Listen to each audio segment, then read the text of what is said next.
नमस्कार दोस्तों, मैं शिवरतन पांडे आपका पुनः स्वागत करता हूं महर्षि पाराशर एस्ट्रो ज्योतिष में। ये आज हमारी 37वीं वीडियो है हमारे इस चैनल की, और आज हम बात करने वाले हैं छठे भाव में सूर्य यानी मेष लग्न के षष्ठम भाव में सूर्य का फल क्या होता है उसका हम आज विवरण करेंगे। मेष लग्न हो गई, छठे भाव में सूर्य बैठ गए, तो आप दो तरह से इसको कह सकते हैं। मेष लग्न के छठे भाव के सूर्य, या आप कह सकते कन्या लग्न के सूर्य जो छठे भाव में बैठे हैं, उनका शब्द एक ही है और भाव भी एक ही निकलेगा, उसका फल भी एक ही निकलेगा। तो हम आज सबसे पहले बात करेंगे हमारे लग्नेश कौन है, षष्ठेश कौन है, और छठे भाव में यानी षष्ठम भाव में हमारे कौन से ग्रह बैठे हैं। तो हमारे लग्नेश क्या हुए, षष्ठेश हमारे जो हुए हैं बुध हैं, छठे भाव के स्वामी जो हमारे हैं बुध हैं। लग्नेश हमारे मंगल हैं, वही चैप्टर हमारा चल रहा है। और छठे भाव में ग्रह कौन बैठा है, सूर्य बैठे हैं। तो सूर्य किस राशि के स्वामी हैं, सिंह राशि के हमारे छठे भाव के स्वामी हैं जो सूर्य। छठे भाव में बुध बैठे, छठे राशि यानी षष्ठम भाव के स्वामी जो है बुध है, और सूर्य सिंह राशि के स्वामी है। ठीक है, अब इसमें जो छठे भाव में सूर्य है, सूर्य के इस समय कन्या राशि में 3 नक्षत्र आएंगे। 3 नक्षत्र क्या आएंगे, उत्तरा, फाल्गुनी, हस्त और चित्रा। ठीक है, उत्तरायास्त व्यापादा, हस्त चित्रार्धम कन्या। उत्तरा के 3 पाद और हस्त के पूरे 4 पाद और चित्रा के 2 पाद, आर्धम यानी 2 पाद, इनकी हम कन्या राशि बनती है। तो कन्या राशि यानी सूर्य कन्या राशि में बैठे हैं। अब हम इसमें देखेंगे कि जो उत्तरा फाल्गुनी नक्षत्र में यदि सूर्य हमारे 10 अंश पे होंगे तो वह उत्तरा फाल्गुनी नक्षत्र में आएंगे। उत्तरा फाल्गुनी नक्षत्र में आएंगे तो हम उसका फल आगे बताते हैं। उसी प्रकार से यदि 23.20 यानी 23 अंश और 20 कला तक यदि सूर्य है तो हस्त नक्षत्र में आएंगे 10 और 23 के बीच में, और 23 के बाद 30 तक हमारे जो है 30 अंश तक चित्रा नक्षत्र में आएंगे, और 2 चरण होते हैं उसके, चित्रा के 2 चरण होते हैं। अब हम देखते हैं इनके स्वामी। उत्तरा फाल्गुनी नक्षत्र के स्वामी हमारे सूर्य देवता हैं, और हस्त नक्षत्र के स्वामी हैं जो हमारे चंद्र हैं, और चित्रा नक्षत्र के स्वामी हमारे मंगल हैं। ये हमें कंप्लीट होना चाहिए, हमें पता होना चाहिए इस नक्षत्र के स्वामी हमारे ये हैं। उसका बेनिफिट क्या होगा आपको आगे जब हम टोटली इसका विवरण करेंगे तो इसमें हमें ग्रहों का प्रभाव पता चल जाएगा, कितनी पावर है किस ग्रह में। उसी प्रकार से आपने प्रोडक्शन करनी है। ऐसे नहीं कह सकते कि अपने आप ही सूर्य छठे भाव में है तो छठे भाव का सूर्य का ही विवरण बताते जाना। उसमें हमें यह भी देखना है कि उसमें पावर कितनी है, वो किस नक्षत्र में बैठा, कितनी अंश पे बैठा है, ये सब हमें देखने का जरूरी है। अब हम सबसे पहले हम ज्ञान करते छठे भाव से हम देखते क्या है।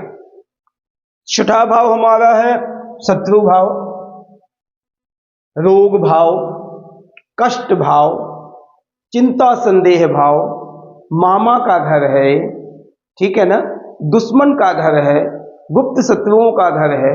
ये सब चीजें हम छठे भाव से देखते हैं।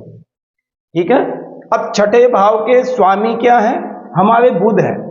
बुध कैसा स्वभाव है उनका, उसका भी डिपेंड करेगा।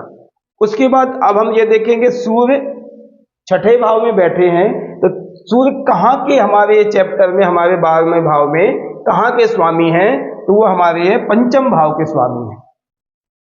पंचम भाव का स्वामी सूर्य होकर के छठे में वो विराजमान है। जब छठे में विराजमान है तो उसका फल हमारा क्या होगा वह मैं आपको बताता हूं। सबसे पहले आप देखिए पंचम भाव का स्वामी यदि छठे में जाएगा तो छठे में सूर्य और बुध आपस में अच्छे मित्र हैं। अच्छे मित्र होने के कारण से आपको जो भी है छठे का प्रभाव अच्छा ही होगा, उसमें नुकसान नहीं देगा। सबसे पहले तो आपको ये फायदा करेगा कि शत्रु आदि दुश्मन जो होंगे, गुप्त शत्रु हो गए, प्रेजेंटली शत्रु कोई भी हैं, वो आपके सामने टिकने वाले नहीं हैं। नुकसान आपको कोई नहीं पहुंचा सकते हैं किसी तरह का। एक ऐसा होता है, बहुत से लोगों का प्रभाव ये हो जाता है कि उसने जादू टोना कर दिया, टूना टोटका कर दिया, ये ऐसा भी प्रभाव नहीं होगा आपकी कुंडली में। ये सब चीजें भी आपके प्रभाव नहीं होगा। दूसरी बात, हम इस भाव से धन आदि का, मामा आदि का भी विचार करते हैं। तो कहने का मतलब यह है कि यदि छठे भाव में सूर्य बैठे हैं और बुध की कंडीशन हमारी अच्छी है, तो हमारे नाना परिवार यानी मामा आदि से संबंध अच्छे होंगे, और आपके जन्म के बाद नान के पक्ष में यानी मामा पक्ष में आपको बहुत ज्यादा सपोर्ट मिलेगा। मतलब धन आदि में, व्यर्थ में सफलता प्राप्त हुई होगी, उनको फायदा हुआ होगा। उसमें आप यह कह सकते हैं, यदि आपके पास ऐसा कोई कुंडली आई है, तो आप ऐसा कह सकते हैं कि इस बच्चे के जन्म के बाद नान के परिवार में बहुत फायदा, मामा पक्ष को बहुत फायदा, मातृ पक्ष को बहुत फायदा।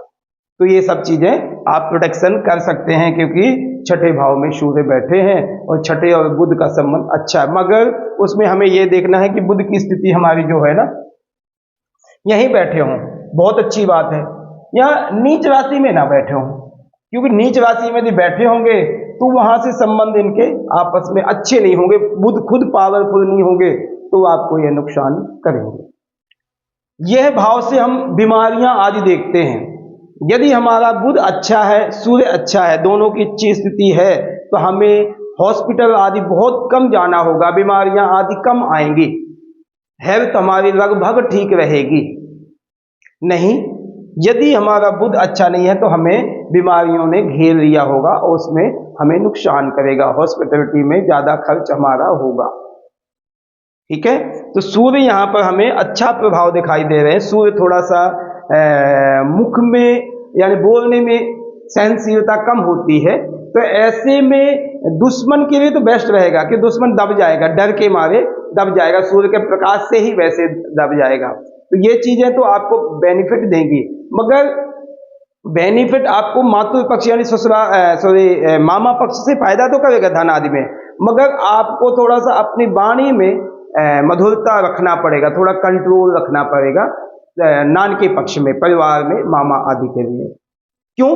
क्योंकि सूर्य का प्रभाव जो है थोड़ा सा ज्यादा तीखा होता है। दूसरी बात, एक बात यह ध्यान दें, यदि बुध अच्छा है तो वो वाणी का स्वामी है, तो कंट्रोल बैलेंस कर देगा सारी चीज। पंचमेश यदि छठे में आया तो ये हाई स्टडी देता है, अच्छी स्टडी देता है। थोड़ी स्टडी में दिक्कत आएगी, किसी भी एंगल से थोड़ी बहुत दिक्कतें आएंगी, मगर टॉप क्लास की स्टडी भी होगी और व्यक्ति ग्रेजुएशन, पोस्ट और मास्टर आदि जो भी करेगा उससे अच्छे लेवल की स्टडी भी करेगा और फायदा भी करेगा, उसमें फायदा करेगा। क्योंकि पंचमे से मित्र क्षेत्र जाकर के छठे में बैठना, इस चीज का फायदा है। अब हम यदि यह देखें कि सूर्य किस नक्षत्र में है, उसका पावर क्या होगा, तो हमें ये बहुत ज्यादा जरूरी है। सूर्य हमारे यदि उत्तरा फाल्गुनी नक्षत्र में है, 10 अंश तक है, तो हमें यह पता होना चाहिए, कन्या राशि में यदि 10 अंश तक सूर्य है तो हमें यह पता होना चाहिए कि हमारे उत्तरा फाल्गुनी नक्षत्र में है और सूर्य ही उनके स्वामी है। सूर्य की स्थिति अच्छी है तो जो हमने प्रोटेक्शन की है फायदा ही करेगा, नुकसान नहीं करेगा, उसमें फायदा ही करेगा, नुकसान किसी तरह का कुछ नहीं करेगा। यदि हमारे सूर्य हस्त नक्षत्र में है, 23.20 यानी 20 अंश तक है, तो 23 अंश और 20 कला तक हैं, तो 10 और 23 के बीच में है यदि, तो हस्त नक्षत्र में, हस्त के स्वामी हमारे हो गए चंद्रमा और सूर्य का प्रभाव बहुत अच्छा होगा, उसमें फायदा करेगा। मगर चंद्रमा को हमें यह देखना है, ऑलरेडी यदि चतुर्थ भाव में बैठे हैं चंद्रमा, बहुत बेस्ट रहेंगे। चंद्रमा यदि यहाँ बैठेंगे तो यहाँ पर प्रॉपर्टी आदि के संबंधित में, धन आदि, मकान आदि सुखों में और वृद्धि करेंगे। जो हम मामा का यहाँ विचार करते थे, यहाँ माता का विचार करते तो और मातृ पक्ष में और सपोर्ट करेगा। चंद्रमा सूर्य के मित्र हैं, परम मित्र, अच्छा फायदा कर। मगर आप यह ध्यान दें, यदि चंद्रमा यही अष्टम भाव में हो गए या द्वादश भाव में हो गए, तो अष्टम में तो ज्यादा ही नुकसान करेंगे आपको। यदि चंद्रमा अष्टम भाव में है और सूर्य का नक्षत्र हस्त नक्षत्र है, तो हस्त नक्षत्र से उसके स्वामी चंद्रमा हो गए, और चंद्रमा की स्थिति यदि अष्टम भाव में, तो अपने नीच राशि में आ जाएंगे, यहाँ पर आपको मानसिक तनाव ज़्यादा देंगे और टेंशन ज़्यादा आदि होगी, परेशानियां आदि आपको ज़्यादा होगी, बीमारियां आदि ज़्यादा होंगी। यदि यही चंद्रमा 12 में चले गए, 12 में यानी द्वादश भाव में, यहाँ सूर्य की प्रॉपर दृष्टि भी है, सप्तम भाव की दृष्टि है। यदि सूर्य को सिंगल देखा जाए तो वहां फायदा करेंगे। मोक्ष का घर है, व्यय का घर है, व्यय का भी है, मगर व्यय अच्छे घर अच्छे कार्य में लगेगा, जैसे धार्मिक स्थान आदि के लिए जाना है, धार्मिक कार्यों में जाना, शुभ काम कोई करेंगे। पंचम से सूर्य संबंध रखते, पुत्र से संबंधित कोई एजुकेशन में फायदा करेगा, एजुकेशन से संबंधित कोई काम होगा, पुत्र या पुत्री का कोई विवाह में काम होगा, ये धार्मिक अच्छे काम के लिए खर्च हो रहे, बेकार का खर्च नहीं है इसमें। तो ऐसे खर्च करेंगे हमारे सूर्य यहाँ द्वादश भाव को देख करके। और वैसे भी बृहस्पति की मित्र राशि है, उनकी फायदा करेंगे, और बृहस्पति वैसे भी भाग्येश है, ये जो दृष्टि है काफी अच्छी दृष्टि रहेगी। मगर यदि चंद्रमा द्वादश भाव में बैठ गए तो उसमें थोड़ी सी परेशानियां आएंगी, बेफालतू का टेंशन में बेफालतू का खर्चे थोड़े बहुत बढ़ाएंगे कि चंद्रमा का द्वादश भाव में जाना है तो मित्र क्षेत्रीय है तो वो उतना फायदा नहीं करेगा। ऑलरेडी यह देखो कि अष्टम में यदि गए चंद्रमा तो ज्यादा नुकसान करेगा, अदर ठीक ठाक फायदा करेगा। इसमें और एक चीज मैं बता दूं आपको, यहां से हम स्टडी को भी देखते, बहुत हाई स्टडी यदि करनी है आपने, यदि बुध की अच्छी कंडीशन है, शनि की अच्छी कंडीशन है, तो आप यहाँ एक वकील बन सकते हैं। आप ऐसे कर सकते हैं कि वकालत कर सकते हो, आप फायदा कर। छठे घर से यदि पंचमेश छठे में बैठा तो इनका आपस में संबंध हो गया। अब बुध अच्छा बैठ गया, या शनि कर्म भाव का स्वामी या 11वें का स्वामी, यदि शनि भी यहाँ बैठा या शनि से संबंध अच्छे हैं, बुध के अच्छे संबंध है, तो उससे आप वकालत आदि के लिए कह सकते हो कि वकालत आदि बच्चा करेगा और इसको बेनिफिट भी मिलेगा कि 10वें का स्वामी। यदि लग्नेश होकर के मंगल का संबंध सूर्य से अच्छा है, लग्नेश यदि मंगल छठे घर में बैठे हैं या अष्टम में बैठे हैं, तो ये डॉक्टरी सर्जरी आदि के लिए बहुत बेस्ट करेगा। ऐसे में व्यक्ति आप कह सकते हैं कि इनका आपस में संबंध पंचम षष्टम का, अब आपस में ऐसे संबंध हो गए, पंचम का स्वामी छठे के चला गया, छठे का स्वामी यदि अष्टम में चला गया, अष्टम का स्वामी छठे चला गया, सॉरी लगन का स्वामी छठे चला गया, तो ऐसे आपस में स्थान संबंध बन गए। स्थान संबंध बल संबंध होते हैं, तो इसमें आपको डॉक्टरी लाइन में बहुत अच्छा फायदा करेगा और ऐसा व्यक्ति सर्जन, अच्छा सर्जन बनेगा। क्यों? क्योंकि मंगल हौसले का स्वामी है और सूर्य भी है, तो इनका दोनों का ऐसा अच्छा कॉम्बिनेशन बन जाएगा। तो इस चीज में आपको बहुत बेनिफिट मिलेंगे। ये हो गया। अब हम देखते हैं सूर्य की स्थिति। यदि सूर्य हमारे 23 अंश से लेकर के 30 अंश के बीच बीच में, तो चित्रा नक्षत्र में जाएंगे। जब चित्रा नक्षत्र में जो सूर्य जाएंगे तो चित्रा नक्षत्र के स्वामी क्या है? मंगल। जो हम अभी पीछे बात कर रहे थे मंगल की, तो ये और सपोर्ट कर जाएगा हमें डॉक्टरी लाइन में जाने के लिए, और सपोर्ट कर जाएगा और फायदा कर जाएगा। तो इन चीजों से और बेनिफिट हमें मिलेगा। डॉक्टरी लाइन को है बहुत ज्यादा, बिजनेस आदि के संबंध में भी हमें बेनिफिट देगा ये। इसलिए हमें ये नक्षत्रों का विवरण करना भी बहुत ज्यादा जरूरी है। जब भी आप प्रोडक्शन करो, सूर्य के नक्षत्र अंश देखो, और अंश से यदि आपको अच्छी प्रैक्टिस है तो उससे ही आपका अंदाजा लग जाएगा। नहीं है तो आप ऐसे अपना डिटेल बना करके देख सकते हो, क्योंकि अब हम लोग तो अंश देखते हैं, तो अंश देख करके ही प्रोडक्शन कर देते हैं, क्योंकि अंदाजा होता है, इतने 22 साल से ये सब काम कर रहे हैं तो इतना अंदाजा होता है। मगर यदि आपको नहीं है तो ऐसे अपने चार्ट बना लो, उसमें से देखो, देख करके आप प्रोडक्शन करोगे तो उसका आपको बेनिफिट मिलेगा। अब हम यदि देखें और शनि आदि के संबंधों को, तो शनि तो बेनिफिट देगा ही देगा, क्योंकि बुध की अच्छी मित्रता है, फायदा ही करेगा। यदि हमारा तीनों का संबंध होता तो मैं आपको बता दिया, वकालत और डॉक्टरी के लिए संबंध अच्छे करेंगे। पंचमेश सॉलिड है, पंचमेश अपने से द्वितीय भाव में गया, तो धन आदि को भी सपोर्ट करेगा, धन आदि को। यहाँ नौकर आदि को भी देख सकते हैं आप, जो आपके 4th क्लास के हैं उनके लिए भी आप यहाँ से छठे भाव से देख सकते हैं। तो रोग कष्ट आदि नॉर्मल रहेंगे, कोई ऐसी नहीं है। हाँ, चिंता संदेह, यदि यहाँ पर चंद्रमा आ गया, चंद्रमा सूर्य के साथ में थोड़ा अस्त हो जाता है, तो चिंता करने की आदत बन जाती है व्यक्ति की, बेफालतू की चिंता। ऐसा नहीं है कि वो टेंशन में ही रहेगा, मगर हाँ काम होगा कि नहीं होगा, ऐसे कारणों में दिक्कत हो सकती है। तो आज हमने मेष लग्न के छठे भाव का पूरा विवरण किया। आज हमारा ये छठा भाव जो है रिपु यानी शत्रुओं का घर है, शत्रुओं का, दुश्मनों का, रोग का, कष्ट का। तो हमारा हम इसको विशेषकर नाम जो देते हैं शत्रु, दुश्मन। इसके लिए मैं आपको एक उपाय बताता हूं।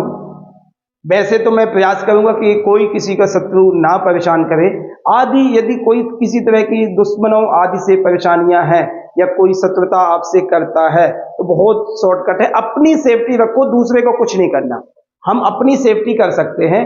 सनातन धर्म पराशर ऋषि अपनी सेफ्टी के लिए बताएंगे, दूसरे की सेफ्टी को कुछ नहीं है कि आपका ये बिगड़ जाए। हम तो कभी ऐसा कहते नहीं कि आपका बिगड़े, हम स्वस्थ रहें, हमारा कुछ ना बिगड़े। तो आपने क्या करना है, एक कच्चा धागा लेना है, कच्चे सूत का यानी व्हाइट धागा लेना है आपने। व्हाइट धागा जितनी भी आपकी एज हुई है, जितनी भी आप एज के एग्जाम्पल 25 साल के, तो उसमें 25 गांठें लगानी है। ओम नमो भगवते वासुदेवाय, ओम नमो भगवते वासुदेवाय, उससे एक एक गांठें मारती जाने हैं। जितने वर्ष आपके चल रहे हैं उतने में आपने, जैसे 25वां साल चल रहा है तो 25 गांठें आपने लगानी है। 25 गांठ लगा करके पीपल के वृक्ष में वो धागा को लपेट देना है। एक बार धागा आ जाए, 2 बार आ जाए, जितना भी हो, क्योंकि पीपल मोटा हो या पतला हो उस हिसाब से। आपने यह शनिवार को या मंगलवार को करना है। मंगलवार को आपने कच्चा सूत का धागा ओम नमो भगवते वासुदेवाय से उसको गांठ मारनी है। गांठ मार करके पीपल को लपेट देना है। पहले लपेटने से पहले आपने उसको पीपल को जल देना है, और जल दे करके अपने मन में विचार करना है कि मुझे कोई शत्रु दुश्मन आदि ना परेशान करे, मैं स्वस्थ रहूं और किसी तरह की मुझे आपत्तियां ना आवे। ऐसी भावना रखते हुए पीपल को जल पा देना है। जल डाल करके वस्त्र यानी वो धागा लपेट देना है आपने। धागा ऐसा लपेटना है कि वो धागा आपने बाद में खोलना भी है। तो इस धागा को लपेट करके उसमें देसी घी की दीपक जगाना है, तेल का नहीं जगाना, देसी घी का दीपक जगाना है। और नित्य प्रति 1 हफ्ते आपने करना है।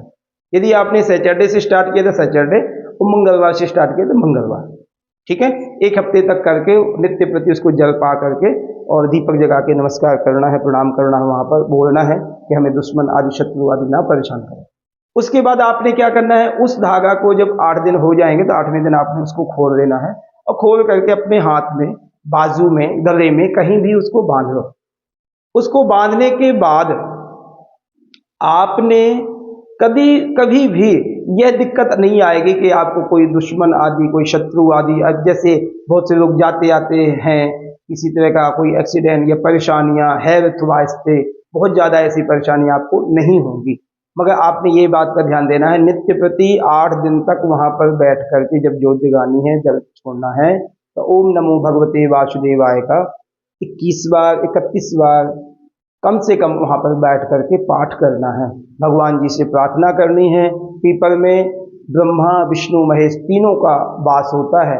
प्रार्थना करनी कि हे ब्रह्मा जी, हे भगवान विष्णु, हे शिव जी, आपने हमारी रक्षा करनी है। यह मैं औषधि प्रसाद के रूप में आपसे मैं प्रार्थना करता हूँ। मैं धागा ले लिया।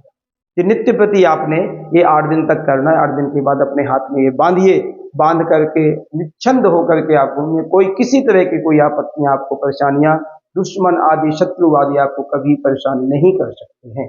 यह बहुत अच्छा उपाय आपको मैंने बताया।